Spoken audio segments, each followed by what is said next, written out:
Today is December 19, 2022.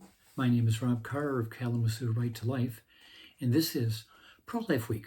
Well, I saw this on the Fox News website yesterday, and this did bother me quite a bit. The article said that Father Frank Pavone, the head of the pro-life group called Priests for Life, has been removed as a Catholic priest.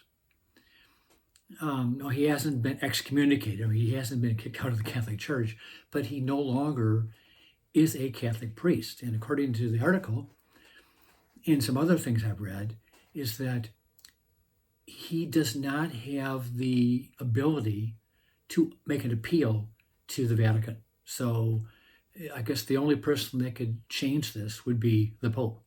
But he's the one that basically signed on to the deal. So who is Frank Pavone, you might ask? Well, he really is one of the more prominent pro-life leaders in the country and has been for the last 25 years, really. So let's look at his biography just a little bit. Born in 1959 in New York State, he decided early on to become a priest. He attended the 1976 March for Life when he really dedicated himself to the pro-life cause. Became a priest ordained in 1988 by Cardinal John O'Connor, very strong pro-life bishop in the Catholic Church, and he was assigned to a church in New York, in the Archdiocese of New York City. Well, in 1993, he asked permission, and he received it, to basically leave that church as pastor and devote his full-time energies to pro-life work.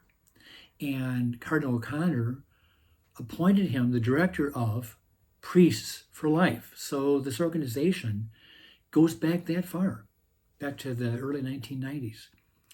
And eventually, about 10 years later or so, this is after Cardinal O'Connor was no longer the Archbishop, he was reassigned to the Diocese of Amarillo, Texas. And he was there for another decade or so. And I mean, I'll be honest with you, Father Pavone has had some brushes with the hierarchy at the Catholic Church, the Conference of Catholic Bishops. He's had some squabbles with them, and there have been some issues about fundraising and some legal tax issues.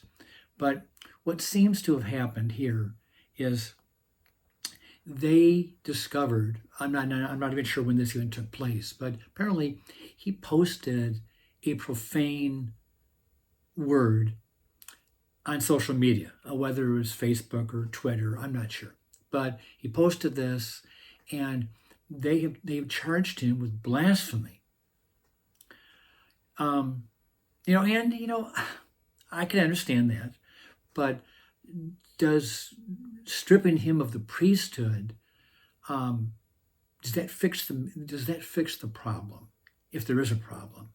You always hear about people who make mistakes and they get a week suspension or a 2-week suspension, or something minor, but then after they've fulfilled the obligations of the punishment, they return to good standing with the organization. Well, I'm not sure what the policy is of the Catholic Church, but they have deemed what he did is an unforgivable sin, so to speak, and they kicked him out.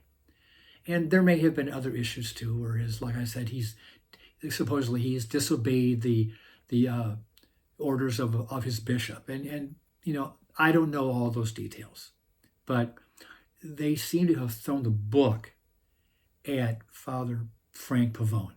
They do. So I got to thinking about other Catholic priests who have done things that are contrary to church canon law, and they haven't been kicked out. In fact, one in particular, he's been promoted and elevated and given a close seat at the table to Pope Francis. And that person is Father James Martin. He's about the same age as Father Pavone, born in 1960, became a priest a little bit later, and he is the editor-at-large of the Jesuit magazine called America. It used to be more influential than it is today, but America magazine. And he's an intellectual, and he's written some books, and he goes on TV a lot. But back in 2016, he became very much involved in the LGBTQXYZ movement. If that offends you, I'm sorry. But anyway, so his ministry seems to be like an outreach to gay and lesbian Catholics, that the church should find room for them in the Catholic Church. And, homosexual behavior is contrary to the Bible. Whether you're a Catholic or a Protestant, it's just contrary to Scripture. And he has gone out of his way to challenge the orthodoxy of the Catholic Church regarding a gay lifestyle. And he's been criticized by a lot of Catholic bishops. He's been applauded by a lot of them too, but he has been criticized. And let me just see here. He has asked the church to modify its teachings that same-sex attraction is, quote, objectively disordered, which it is. But he claims that he still defends and supports the teachings of the church regarding gay and lesbian behavior. But you really wouldn't know it by how he talks and some of the videos he has put on or put together regarding gay and lesbian Catholics and how they should be welcomed into the church. Well, I find that quite offensive, that he would take such a strong pro-gay and lesbian stance, and the church does nothing about it. He's even been given an audience with Pope Francis, like they're bosom pals. And I just don't understand why the Catholic Church has allowed him to have such a platform defending gay and lesbians when it is clearly contradictory to the teachings of the Catholic Church. And I am not calling for him to be removed from the priesthood. I am not. But I do find it interesting that Father Pavone has been kicked out, but Father Martin has been elevated and applauded. I find that a real contradictory position.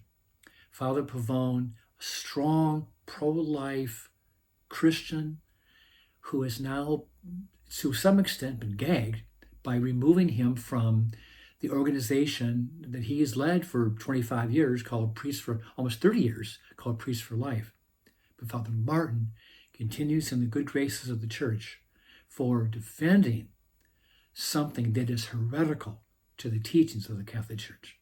So I'm just going to finish with that thought. Pray for Frank Pavone, and because we have not heard the last of him. He will continue to be a strong pro-life advocate in whichever endeavor he pursues. With that, I'll let you go. I will see you next time.